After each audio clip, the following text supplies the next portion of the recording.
guys, nandito tayo nga sa JRC Upholstery. Yan.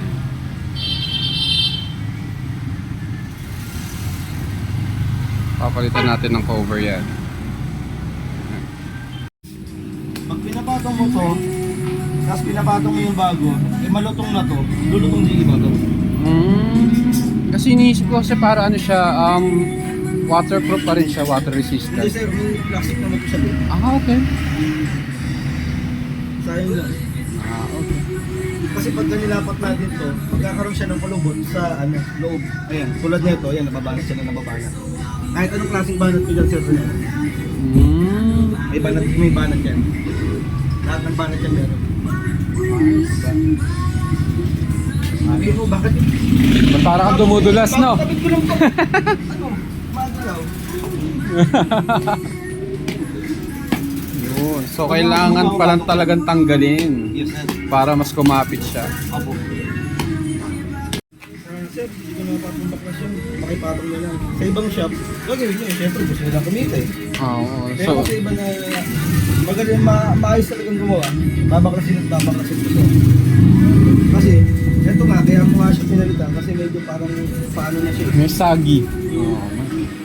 Tsaka medyo parang palutong na siya. Okay. Ngayon, papalitan mo siya ng bago.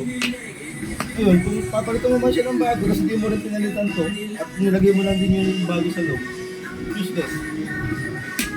So, ayan.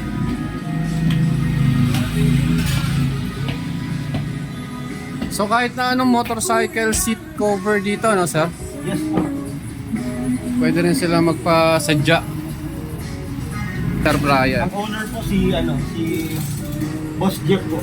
Doon galing yung JR, ano ba yun? JRC.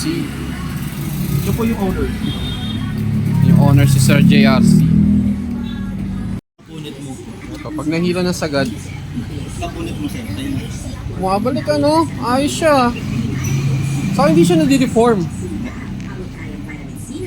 Yes. Tsaka ang ganda sa kaya, tingnan mo sir.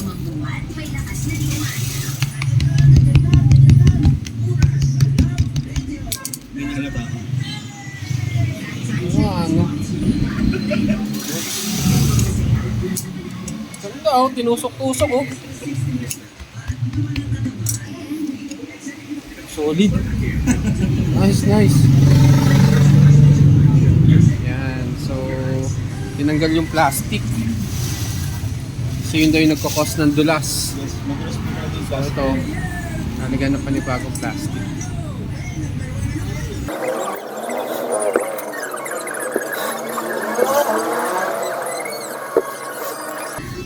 Tsaka po mga part na to sir, hindi to pwede siyang tamas.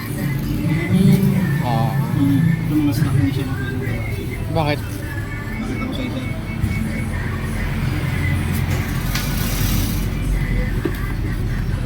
Nagkaraniwan pala ng stock di tinatabas. Ah, okay. Sobrang laki po yung premium. Pag kumpara mo rin sa mga nabibigit gadget, mas okay pa yun. Kasi ito, pag pinabasa mo to, makatiranggot lang to eh. Oo nga, ano, tukod Tapos na ito, kagad. plain na to. Oo. Tapos ito na yung foam niya. Halos parang wala ka lang pinabas. So mas maganda rin pala talaga kapag bibili ka ng flat seat na... Di ba karaniwan ng flat seat, may tinatawag tayo na semi-flat seat. Tama ba yun? Opo, meron po. Ayun. Pero kung maganda, kung bibili ka ng plastic desk, yung mga original na Apple, Instacart, Ako naman, may mga feedback ako regarding sa flat seat kasi kami bumabiyahe kami na malalayo. So minsan yung mga kasamahan ko kumikending-kending na sa upuan. So mas maganda pa rin pag mga long rides yung mga semi-flat. kung long ride sir, mas okay pa rin ako. Stock, okay. Best pa rin daw ang stock. Best pa rin ang stock. Ito mabakas. Yeah, adjust to Sir Brian. Kasi pag hindi mo tutulang ka sir, mabakat na dito. Sa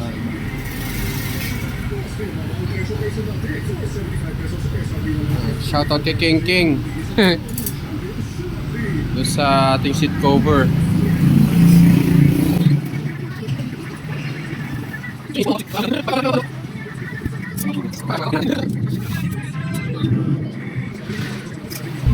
Actually, recommended nga kayo dito eh. Marami ang pinagtatanungan dito sa atin. Kano sa JRC?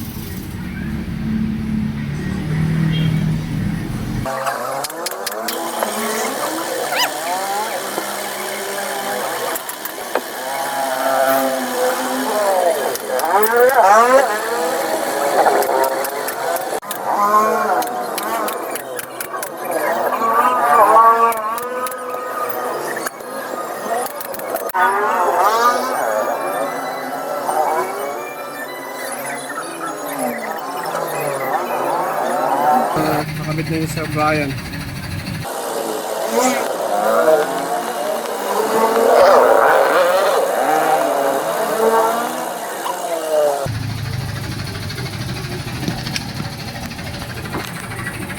Nice.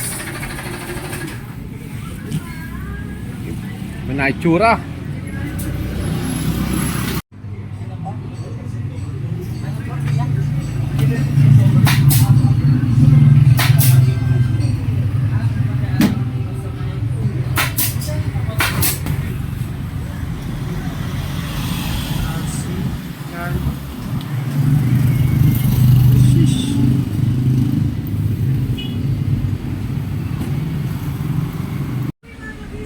Guys, maraming salamat sir. Yan, sa JRC. Yan, maraming salamat. Shoutout kay boss. Boss, pasok ka na. Shoutout kay boss daw. Boss.